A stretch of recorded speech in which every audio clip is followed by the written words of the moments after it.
Hey dudes, welcome to Splat from the Past, the only 80s themed horror and sci fi show where things can get totally radical. Now, today I will be welcoming a director of many great documentaries and some 80s cult family comedy movies.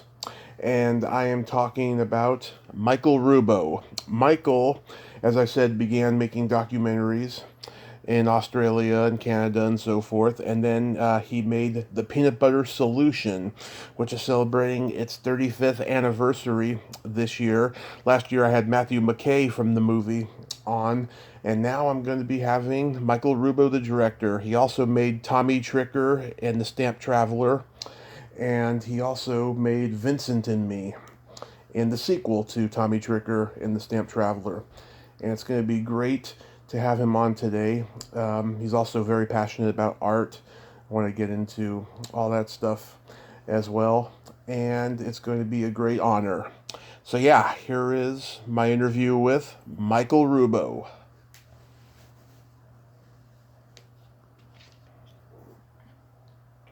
Hey, Michael, welcome to the show, sir. How are you today? I'm good.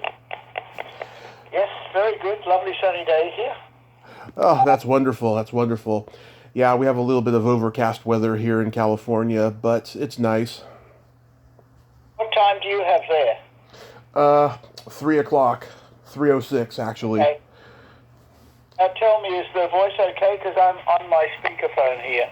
Oh yeah, you sound just fine. Good. Okay. This is such a great honor, sir. Thank you for taking the time today. Oh, you're welcome. So, going back in time, did you gravitate toward film early on in your childhood? Let's see. I was interested in photography, and my mum was an artist, so visual things were really important.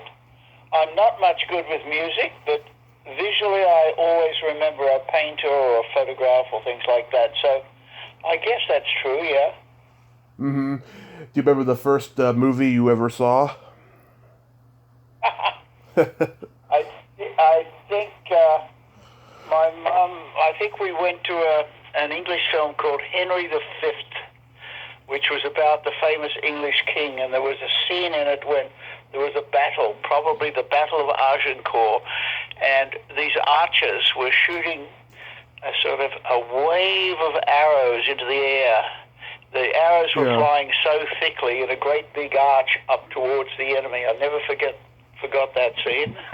So that was one, and then we went to another film about a ballet called Red Shoes, which she loved. So they were fairly intellectual films, although the local picture theatre did have terrific Saturday matinees with cartoons like Tom Mix and things like that I really liked.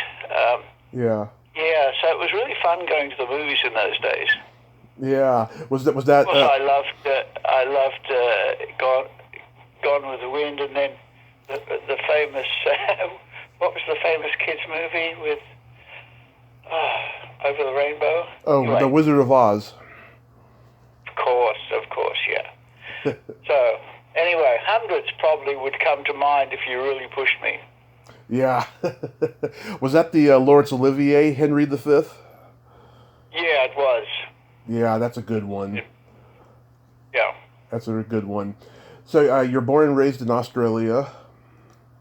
that's right. Yeah, in Melbourne. Yeah. I was reading that you studied at Scotch College in Melbourne, then Sydney University, and then you came to my area. You came to Stanford and studied there. That's right. Yeah, I went through a series of changes in my studies. First, I was doing an arts degree, which is hard to do these days because it's considered impractical. But in those days, just getting a general education was thought to be a good idea. And then I started on anthropology, which I really liked because I studied all the peoples of the Pacific and New Guinea and so on and their strange customs. And it gave me a terrific grounding in sort of appreciating other people from other places, and started me off also as a traveler, I think. And then I sort of thought, well, this is not going to lead to a career that I really want. I want to be more out in the world more, not in faraway places, but in my world. And so I thought making movies would be really good. I'd actually been to Indonesia and done a tour taking photographs of an Australian scheme there that was a little bit like the Peace Corps, if you remember what the Peace Corps was. It was a really good American initiative of sending young people as volunteers to help in various countries. Right. And I was doing a story on the Australian equivalent of that, taking lots of photos, and then I traveled around the universities, and I realized I loved being a communicator with my photographs and giving talks. So I thought, these images should be moving. So then I applied to a lot of American universities because there were absolutely no film courses in Australia in those days, like, very early 60s. And I was really lucky because I got these fabulous scholarships, Fulbright scholarship and a Ford scholarship, which paid all my fees to go to wherever I liked, and I chose Stanford. Wow, what was the Bay Area like back then? Oh, well, I wasn't in the Bay Area. Yeah, if you count Palo Alto as the Bay Area. Yeah. Yeah, it was a lovely, leafy place. People were pretty well off. Yeah. I was quite impressed by the size of these rambling bungalow houses that people had. But people were very friendly and unpretentious. I started my stay there with a family called the Dawsons, who put me up as a sort of homestay situation, and I stayed with them for weeks as I was adjusting and finding my own place, and they became friends over the years. In fact, their children, one of them, I think he started a band called Blue Riders of the Purple Sage. Oh, yes, the Grateful Dead spin-off, yeah. Yeah, was there a Dawson in that? He's dead now. I probably, yeah. Anyway, this John, and I was very impressed because they were so plugged into music culture that I didn't know anything about. I mean, they were trying to tell me about this group called the Beatles, and I had no idea who they were. Yeah. They turned me on to the Beatles, the kids, that is, of the Dawson family. And anyway, it was really, it was a beautiful area. These people lived in a rather affluent house in rolling countryside that looked very much like Australia, with eucalyptus and dryish grass in summer. And they were on top of a hill. And they lived in a house that was a bit like a mouth organ. As you came up the hill, you saw this jutting house with this whole front that looked a bit like a mouth organ. And I had never seen a house like this. I mean, the floors were heated, not that they needed to be, and there was a refrigerator full of products that I had never seen, all sorts of yogurts and delicious things to eat. It was just incredible.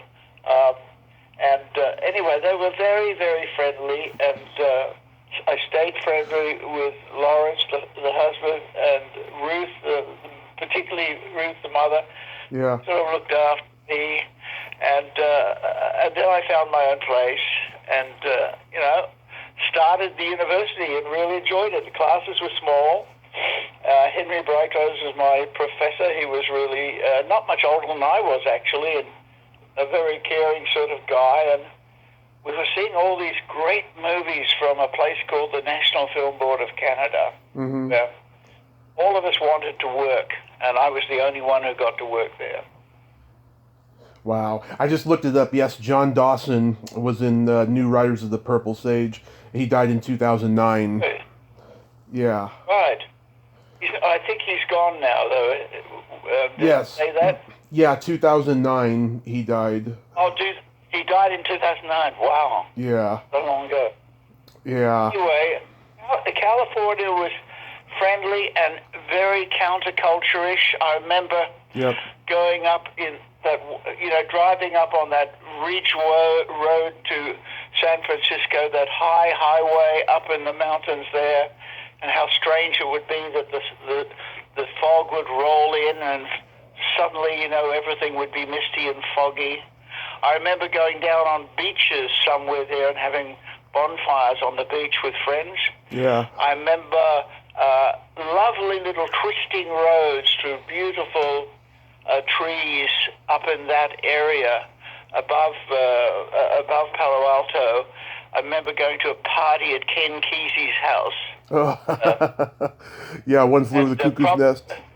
Took acid up there. The only time I ever took acid. I must have met some very strange and interesting people at that party, and others like it. Oh, that's crazy. Yeah, I'm born and raised in San Mateo, and it's not the same anymore. It's been taken over by corporate greed, the computer companies and what have you. It's sad. It's not what it used to be no more. Right. No. And Stanford was such an incredible campus, of course. It's so lovely, and the Spanish Mission architecture, which actually is Richardson Romanesque, I say in my movie about the campus. But I loved those curving arches and just the spaciousness of it. And so I ended up making a student film about the university, which became sort of a little bit famous. Mm-hmm. And it was my calling card for a job at the National Film Board. It's famous, according to my daughter, because the Grateful Dead, Jerry Garcia, mm-hmm. who I didn't know who he was, but he does a little bit of music for it. Oh. And according to my daughter, that's going to make that film famous, and it's going to make the series that I'm preparing on my documentary career will in turn be boosted by that strange thing. I don't know whether I found him or how it happened. There was a woman there who was also doing a movie, and she used him too. And we think that he just came along with the guitar, very unassuming guy, and did some improvisation. And unfortunately, I didn't use him very effectively. It's just over the end title sequence. There's a little bit of rather lilting electric guitar. Right. But anyway, lots of interesting adventures like that at that time. And I was at Stanford 2 years, and I really, really enjoyed it. Marvelous. Mm-hmm. America was a much less divided country that, although Kennedy's assassination happened in the middle of my time there, and that was a terrible thing. I remember, as does everybody else, I remember exactly the moment where I was walking across the campus towards the sort of cafeteria complex when somebody started saying Kennedy's dead, and everybody was frozen like chess pieces on a board, taking this terrible news. Mm-hmm. But apart from that, it was a very, really pretty good times. The Vietnam War hadn't really hotted up yet, and I later got very involved in anti-Vietnam protests, but there was a sweet spot there, a real sweet spot in America, where people were, very friendly to each other and tended to feel united, I think, in a way. Yeah, it's completely changed now. It's just... No. I can go on and on about it. But, so was making that student film how your documentary juices got flowing? Well, the course was a documentary course. It wasn't a fiction course at all. We didn't look at any fiction films or study fiction filmmaking at all. It was all about documentary, and we were seeing these films from the Film Board. To say there was one that we particularly liked called Lonely Boy, about Paul Anka. And you can see all these films on the National Film Board site today. Oh, good. You can just go there, and the Lonely Boy film was really good because it was the first time that people were using a handheld camera and just roaming around with the camera. They'd worked out how to hook up the camera and the sound together, which of course we take for granted now. But the sound had been the problem in the film, because it was big equipment that tended to restrict the movement of the camera. And suddenly, these two things, the camera and sound, were free to roam around. And it's very funny. It's a very funny, touching film. Paul Anka has a manager who says in a pious voice, "I think Paul will turn out to be the best calendar that the world has seen in 500 years."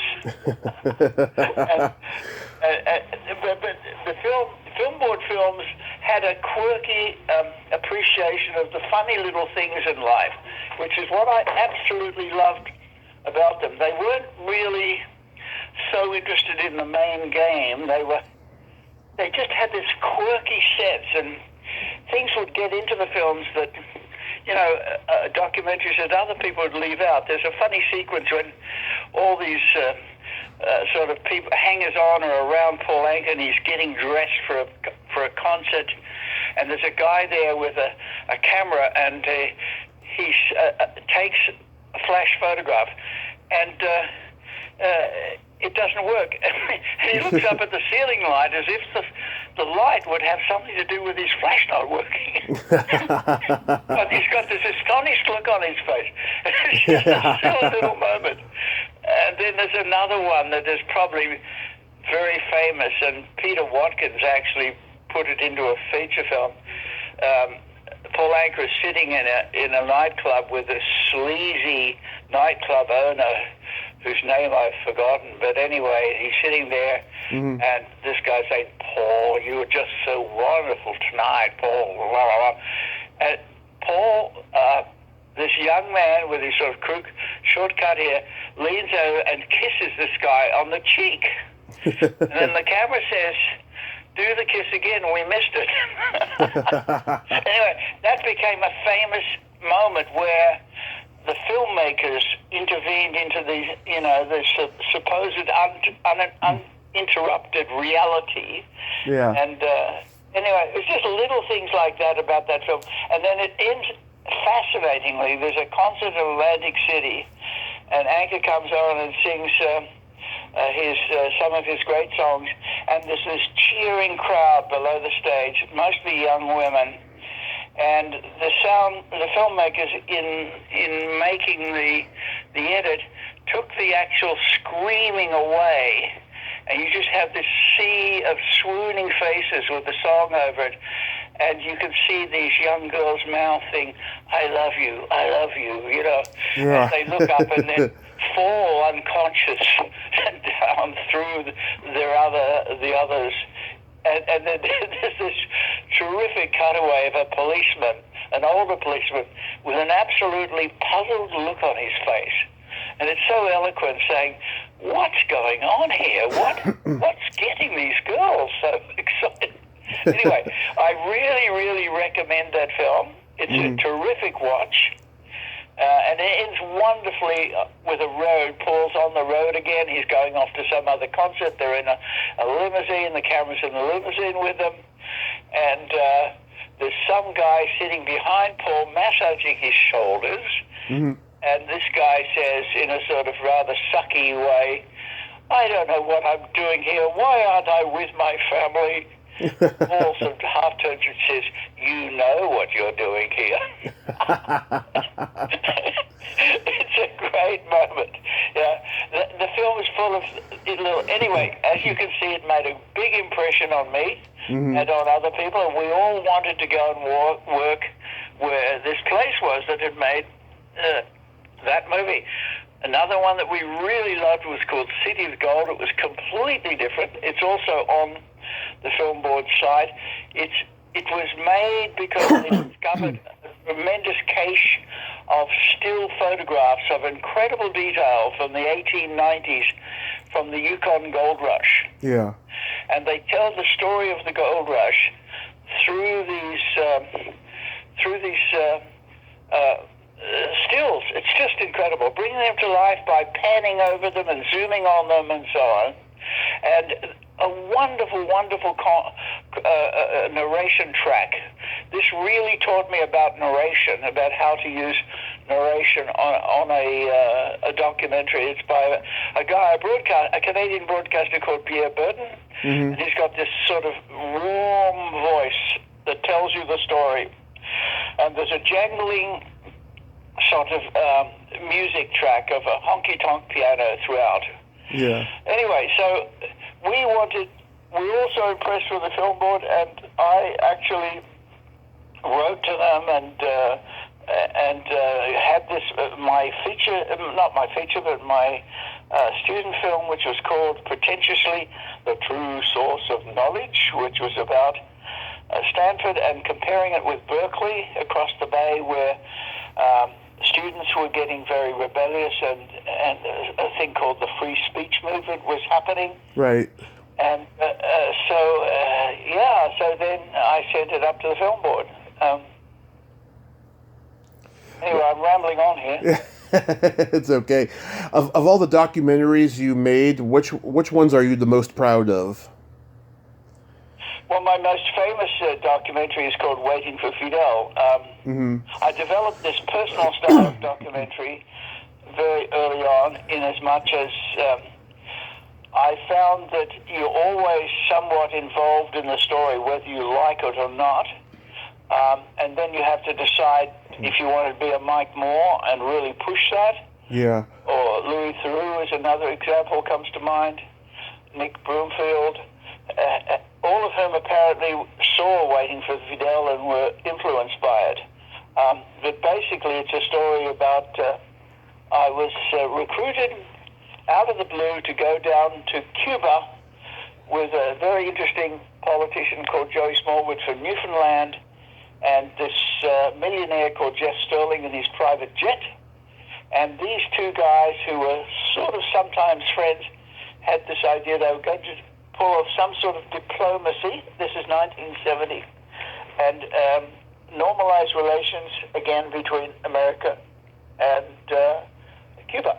Anyway, so down we go in this private jet to be go-betweens. And I'm simply on the trip to record this famous interview. Well, it never happened.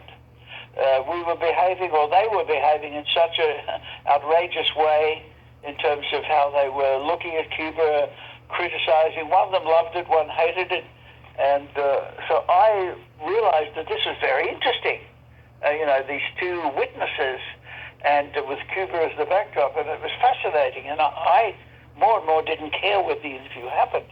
And Sterling, who at that time thought he was really footing the bill, he was the rich guy, he got very angry with me because I was wasting the footage. Of course, it wasn't like video. Footage was expensive, and there's only a certain amount of it that we had with us, and getting more down to Cuba would not be easy, so he got very incensed about it, and he chewed me out, and I filmed that in self-protection.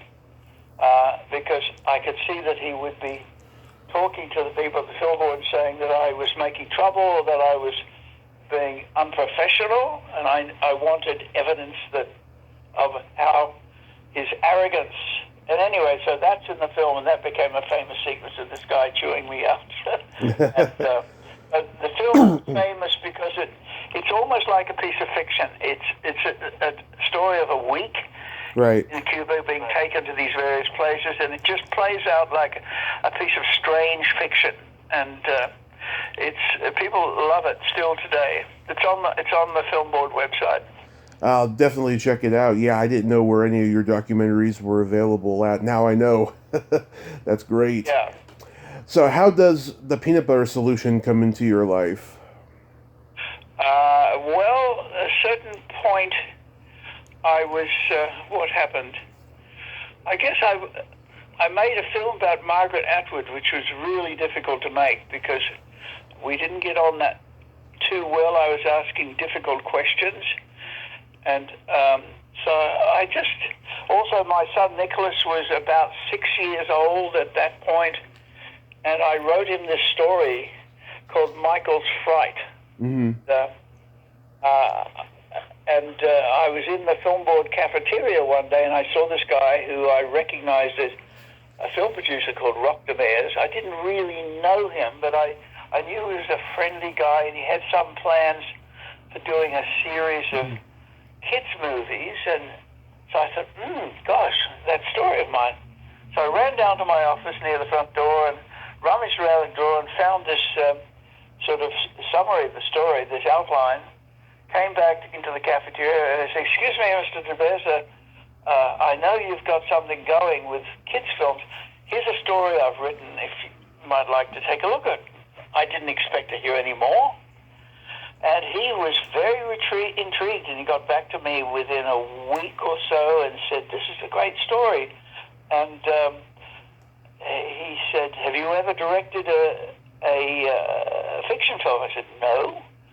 And he said, "Well," anyway, somehow it happened that I was able, as the writer of the story, to negotiate myself also as the director of the film. Mm-hmm. And I used Andreas Poulsen as the cameraman. That was a big, big help. He was my friend. We'd been together on the Atwood movie on her private island and gone through all of that together. And he'd also made a second film in Cuba with me. So I was very fond and comfortable with Andreas. And he, I think, had shot other fiction films too. But I tell you, I was so nervous. The script writing process with Rock was very enjoyable. We went through, I would write a version, show it to him, we would talk about it, and Right. backwards and forwards.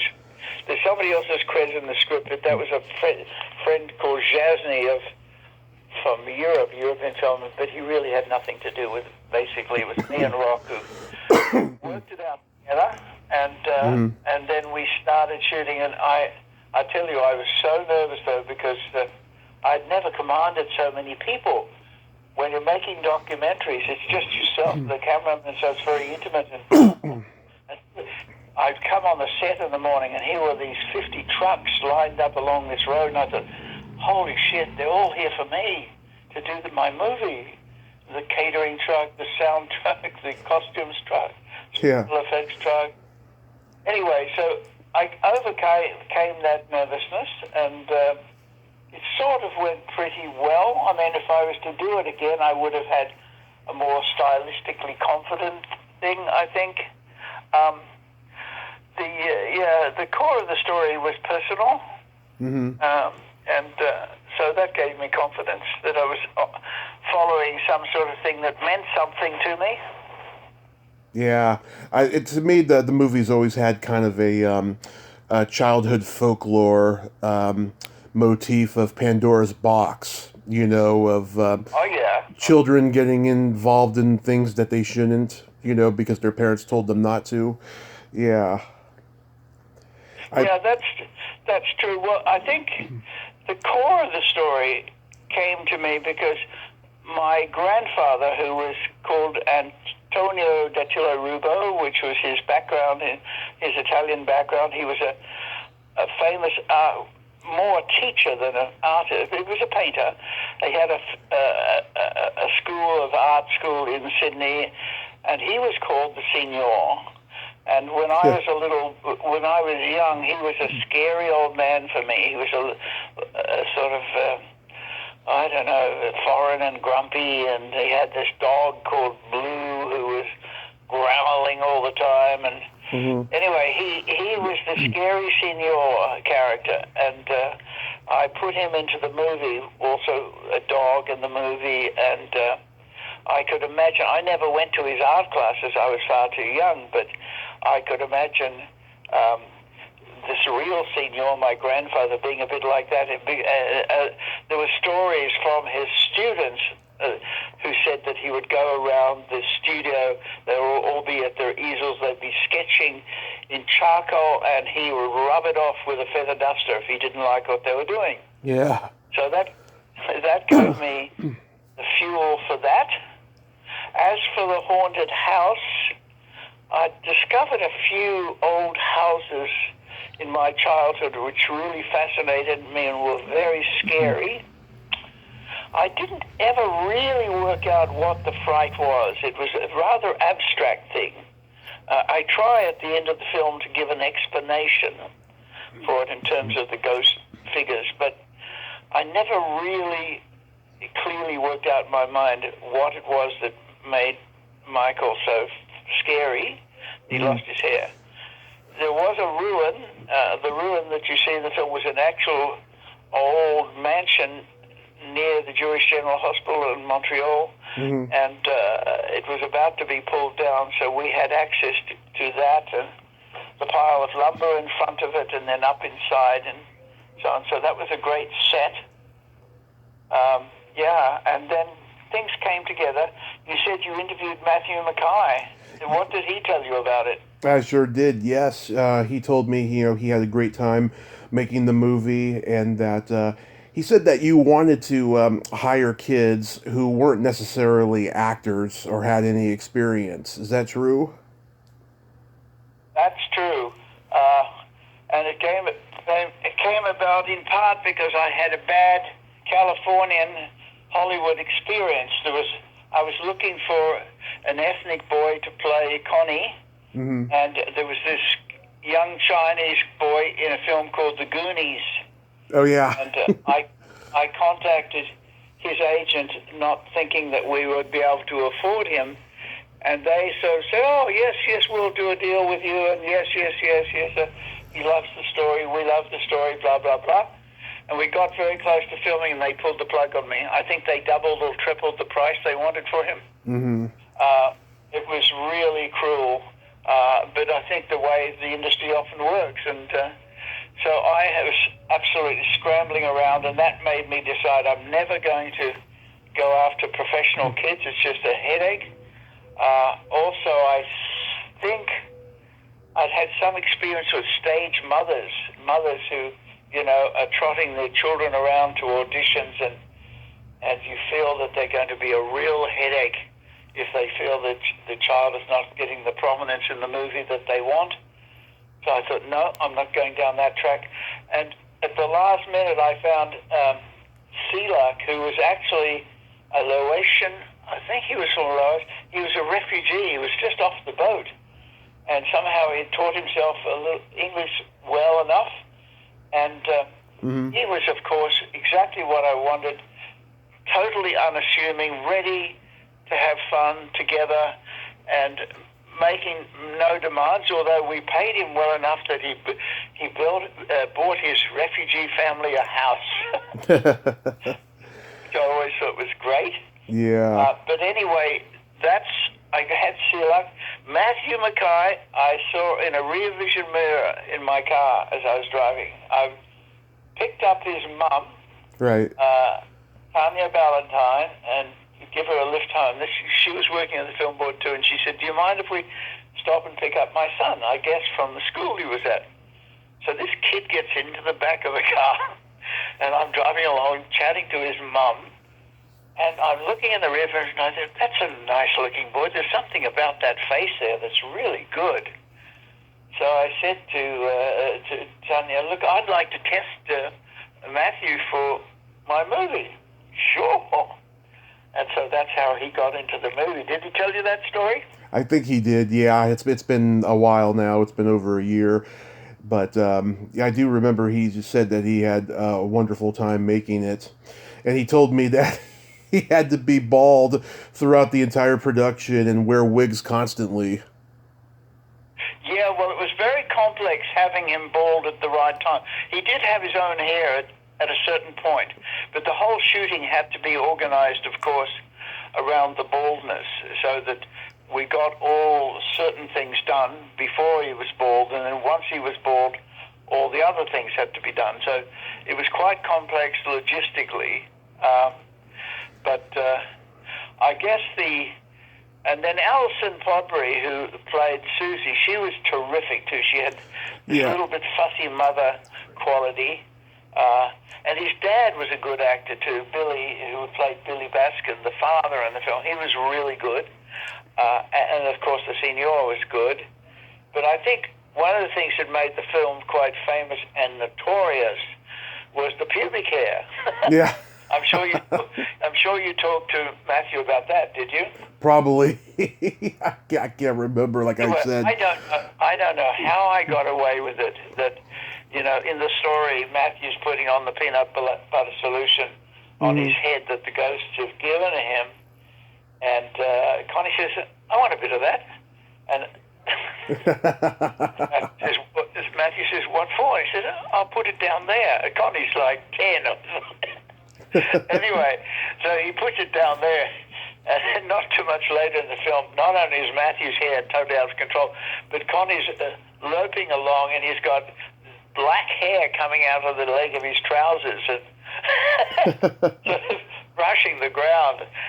And I don't know how I got away with that, Yeah. Because Rock was quite conservative in terms of violence in films and things like that, but gosh, you wouldn't get away with that today, I'm sure, in a kid's movie. No, and there was lots of stuff like that in kids' movies that I can't believe they got away with. But I did reach out to Allison recently to do an interview, and she's going through some family troubles and what have you. But hopefully, really, I haven't been in touch with her recently. I mean, I Yeah. have been in touch in the last few years. I didn't know there were like family troubles with herself, marriage or something. That's what she told me, that there was some family problems, but I hope to get her in the future, though. I'll check back with her. I think she does theatre. She's something to do with theatre in Montreal. But anyway, they were really, those kids were marvelous, and they were just so willing, we were all having fun together. That's how a movie should be, having fun together and not being precious or proper or snobbish about it at all. Yeah. Notice on the credits now, it's interesting, there's a name, Jeremy Spry. I often put the kids of friends in. Now, Jeremy Spry was the son of Robin Spry, a very dear film board colleague who died very sadly in 2006, made some important films. Anyway, Jeremy, his son, I can't remember in what scene he appears, but I'll have to look at it again and see if I can recognize him. So anyway, it went well, and then we had Celine Dion doing a song for it, which she was not very well known at that point, which was good. Right. And then the whole final thing was very interesting, this disused factory building. We built this set where the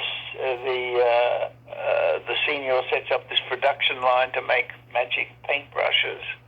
And anyway, I find it, I guess I'm a bit surprised that it's so popular, because I find it a bit clunky today. Certainly the special effects are.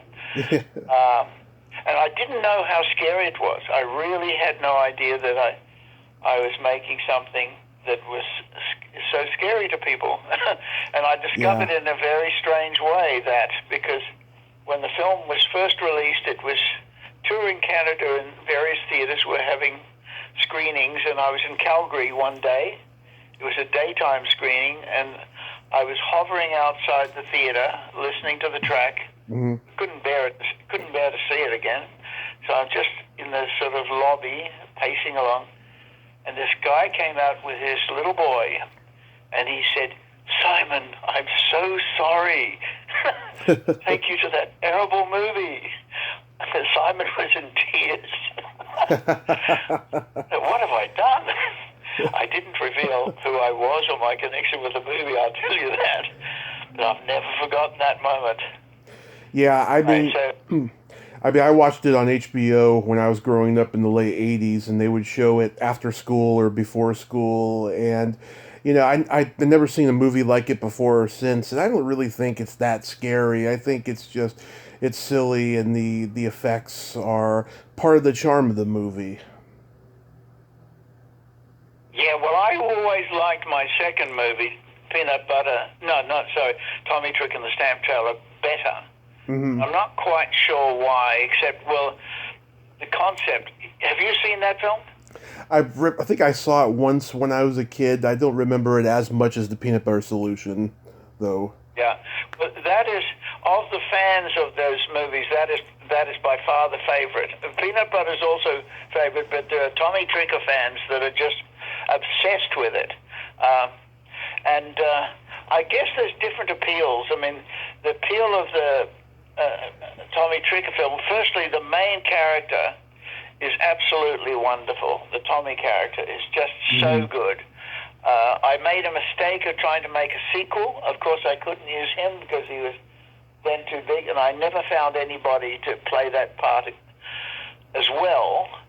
But the concept was so interesting that you could miniaturize yourself into a postage stamp, which was still being used by people quite a lot, and that you could mail yourself off across the world. You could get out from under your parents, and go off and have adventures, but that it was very dangerous because you might get stuck on the stamp, you might not get off it. Anyway, the concept was so intriguing, and I think probably today even more intriguing since we're all stuck in various places. We can't get out, we can't travel, and so on. But it was a real blast of freedom for kids, the idea of being independent travelers. And interestingly enough, I have much more memorabilia of that film because, well, the stamps, for instance, the whole stamp thing, I've got many, many stamps, and I've got a much better photo collection of the actual shoot, hundreds of photographs of the shoot in color, which I don't have any of Peanut Butter Solution. All I've got from Peanut Butter Solution in terms of memorabilia is that the continuity woman, I've forgotten what her name is, but she was taking Polaroid snaps all the way through the film, black and white snaps, to make sure that people's costumes were correct, that a cup was in the right place on the table and things like that. And at the end, she very kindly made up an album, and she put all these snaps, which are very low quality. You know what a Polaroid, how they used to spit out of the camera. Yep. She stuck them all in this book for me. So I've got that book, but that's all I've got in terms of a photographic record of the shoot. So I don't have the memorabilia. Otherwise, I would have set up a site like I've done for Tommy Tricker. Like there's a Facebook site there. And also, the other thing that's really interesting and different is, for the second film, I was so wedded to this idea of using real kids, and Rock, my producer, went along with this, that we would typecast. In other words, we weren't looking for actors. We were looking for a kid who was the character.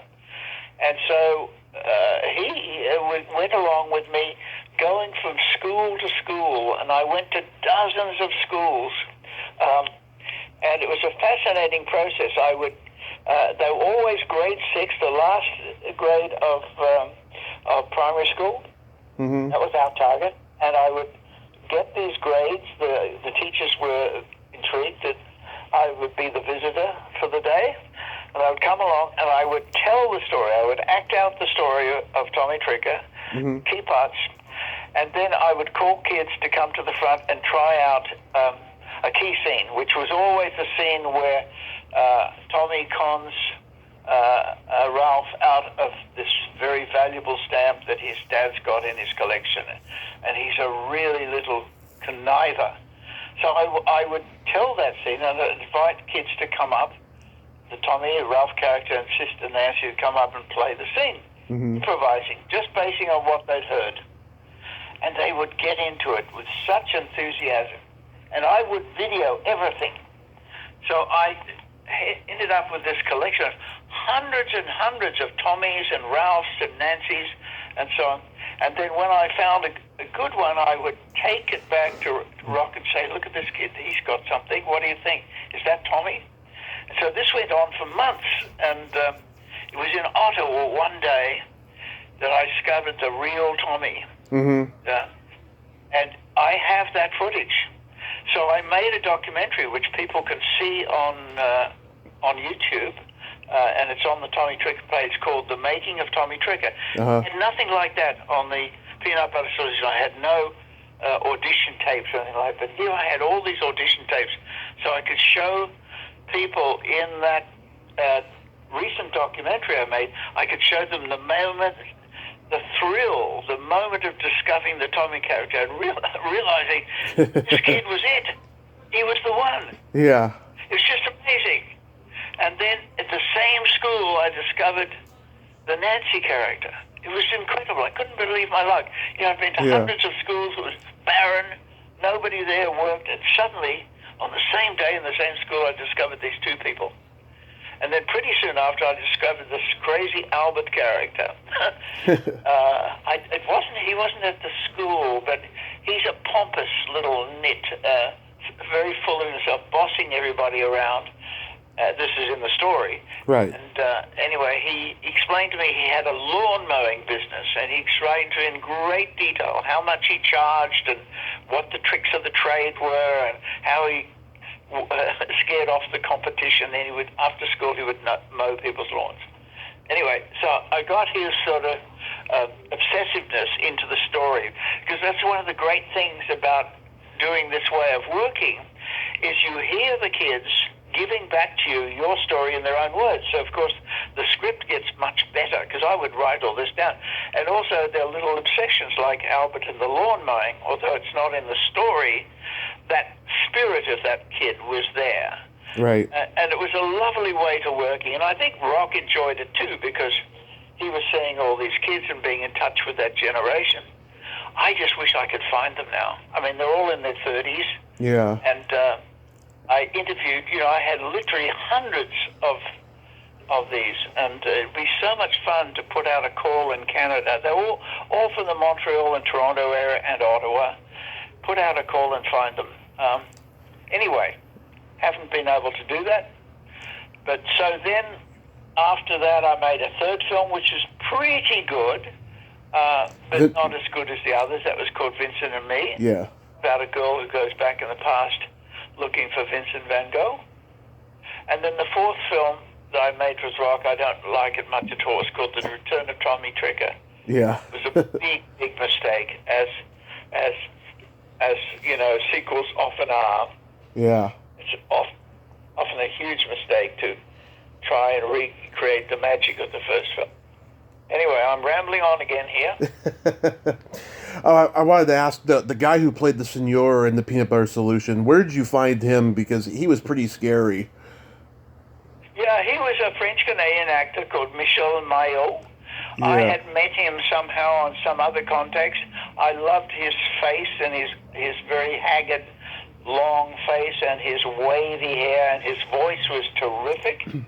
And he was a treat to work with, and he loved doing the movie. He loved being scary, and I had good luck, I think, with all my casting, really. Of course, I told him the story of my senior, my grandfather, Mm-hmm. and anyway, yes, I don't have much.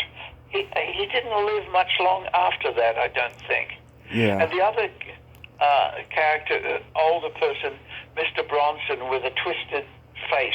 He'd had some sort of stroke, and his mouth was sort of lopsided. But he was a wonderful person, and he brought a sort of magic to things. Because there's a scene with the little girl Nancy, and she says, "How does it? Why are stamps so important, Mr. Bronson?" She says, "Because they can lift a letter and carry it around the world." And she says, "But it's not the stamps that do it." She says, "Oh yes, it's the stamps that do it." And it's a great moment. Anyway, he's a lovely character in the film. And so I've got photos of all of these people in action. So what I'm doing now is I've actually made stamps out of those photos and put a serration around them.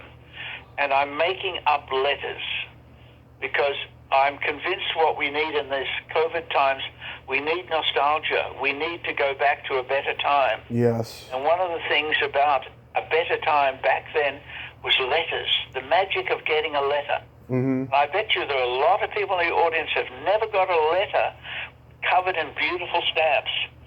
Yeah. I used to make up these letters. After the film was finished, I made up these letters for friends. I would send them around the world with all sorts of patterns of stamps on them. So what I'm doing now is I'm making up these letters. I think I'm going to call it Yesterday Letter. And it's going to be, you'll get a letter like this with these wonderful stamps on it. Inside you'll get a personal letter handwritten about making the movie. I wish I could do that with Peanut Butter Solution, because I haven't got the memorabilia. But I've got the poster, which is really a great poster, and I'll probably offer that to people. I'll because I've got a few of those. Yeah. But Katya, my wife, is helping me with this, and we think of it, I'm pretty old now, and I'm thinking it is a wonderful sort of small business thing to be doing that will bring people some pleasure, to get a letter in the mail with beautiful stamps on it. Yeah. Oh my God. Yeah. That's why I do this podcast, because I think we need nostalgia, and I want to keep great movies like The Peanut Butter Solution and so many others alive. That's why I'm constantly doing interviews, because I just think that's what the world needs, is nostalgia. Well, it'll be very interesting, your audience, this film, to see how many, if anybody, contacts you about Tommy Trickett and say, hey, that was my favorite movie, Yeah. Because I've got all this, as I say, feedback on the Tommy Trickett side of people speaking about how it was the film that changed their lives, really. That they started collecting stamps, or they started getting interested in other countries. And so it'd be interesting to see if you get any feedback about that. It sure would. Did you enjoy making theatrical movies as much as documentaries? Completely different process. The making was actually far more stressful because you have this huge crew and time. The time pressure is incredible. You have to shoot 2.5 minutes of usable film a day, and you're manipulating this huge machine, and it's all under lights. It all have to have tracks laid on the floor so the camera can roll along them and so on. I didn't like that pressure at all, and that doesn't exist in documentary at all, because you just swing around, the camera's portable, and you're not under that time pressure. So I didn't like that at all, but I did like when the rushes were good. It was really fun at the end of the day to go into the small theater and see the rushes from the day before, because they were printed up, and see what worked. It was really, really good. And then the interaction with the kids especially, but the frustration of the kids, especially with the second film, was you'd get these amazing performances in the audition thing when I went to the schools, and the fear was that you'd never get it quite the same. Tommy did, especially Tommy, and Ralph was good too. Tommy was good because you can look at my audition tape of him and look at him in the movie and see that he kept some of his arrogant magic. Ralph was interesting enough, this boy that he tricks, that he cons. He had a natural stutter. And when I found him at this school in West Montreal, the teacher had actually said to me, look, there's a kid in the class, he probably won't come up to audition. He's got a speech impediment. Of course, I was intrigued immediately. And when little Ralph stepped up to have a go, I was so impressed at his courage, in front of everybody. He was going to play this part. Yeah. And he stumbled through the character. He had the passion. And I went back to Rock and I said, look, Rock, this is a huge risk to give a main part to a child with a stutter.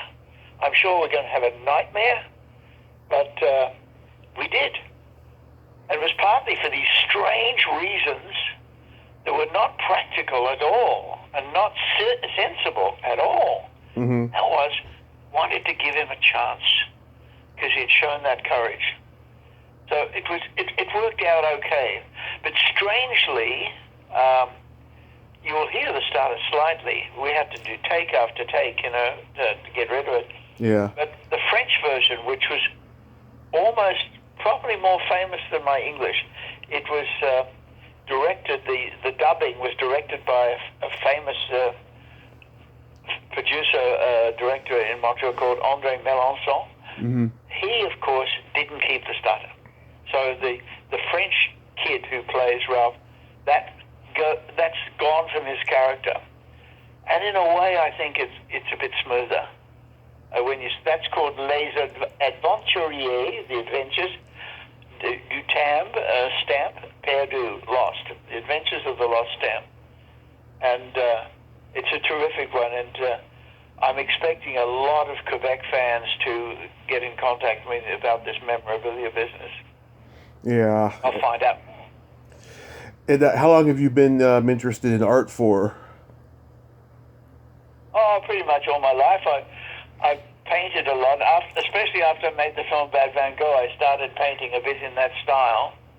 Wherever I would go, wherever I'd be living, like we had a house north of Montreal in the Laurentian Mountains, a lovely hilly area, and I painted a lot of paintings up there, and I put them in the supermarket. I left them in all sorts of strange places. Yeah. Some of them I sold. Very few did I sell. It wasn't about selling. And as I look around my house at the moment, the walls are covered in morning sun and all these paintings from around the world. I'm looking at my little chalet, which is by the river in Montreal, with a little dog in the doorway, and I'm looking at the main street of Morin Heights, that little town. Yeah. And so, yeah, I published a book called Travels with My Art. So if anybody wants a copy, they can write to me. But it's full of these paintings, and it's also has quite a bit about Tommy Tricker in it.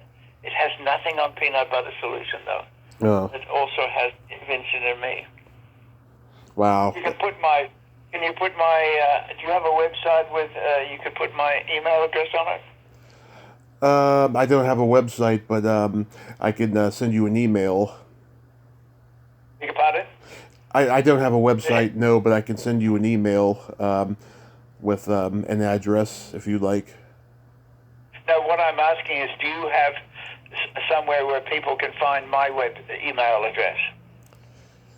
I could post it if you'd like on Facebook or something. Yeah, do that. Yeah. Okay, I'll do that. That's fine. Yeah, do that. That'd be good. Because I'm living, living in nostalgia these days, sort of reverencing my movies from the past and my artwork and so on. So it's a nice way since I don't work anymore, I don't make movies anymore. It's too much of a hassle raising the money. Mm-hmm. I do a lot of little films on YouTube. Yeah. That doesn't cost anything. I subscribe to your channel, by the way. Okay. Yeah. I was very passionate about riding bikes for a while, especially of the European sit-up style bike. I did a lot of films about that. A lot of little films on Olive Riley, who's a 104-year-old lady I made a film about. Uh-huh. She's on my YouTube. And various other subjects that interest me. I've made recently films. I've been very passionate about fellow Australian Julian Assange Mm-hmm. and being locked up in British prison. I've made 3 films on him, on the unfairness of that. So I'm politically involved somewhat too in issues that I care about. Nice. Do you have anything upcoming that you'd like to mention? Well, only that I'm doing the memorabilia for, which I think will be a lot of fun because it'll be very personal. People have to write, they have to tell me what they want, then I make up a package for them. It's going to be a lot of hands-on work, but it'll proceed at a fairly slow and nice pace. So that's the memorabilia thing is the big thing at the moment. And the second big thing is I have a series that really I have to thank my daughter for, whose name is Ellen. She's produced this, and it's called My Documentary Journey, or Michael Rubbo's Documentary Journey. Nice. On Vimeo. That's a paid site where you'll be able to see lectures about my documentary making. Nothing, though, on the feature films. It's all about the documentaries. Mm-hmm. So we're just launching that, and hopefully some universities will buy it for their libraries, and maybe individual might buy an individual lecture. There are 12, I think, altogether. Thank you so much, Mike, for coming on today, and keep being as inspirational as you are, and I'll see you on Facebook. Okay, bye. Okay, bye-bye. Well, there you have it. Michael Rubbo. Ain't he a cool dude? Very nice man, very passionate about his film, very cultured, and it was great to talk to him today. If you like this video, everyone, please subscribe to my YouTube channel, add me as a friend on Facebook, Join my Tommy Kovac comedian page on Facebook. Follow me on Twitter and Instagram and all that fun stuff. Well, that's all the time we have this week on Splat from the Past. Until next time, this is Tommy Throwback Kovac saying there's no shame in living in the past because the present sucks. Later, dudes.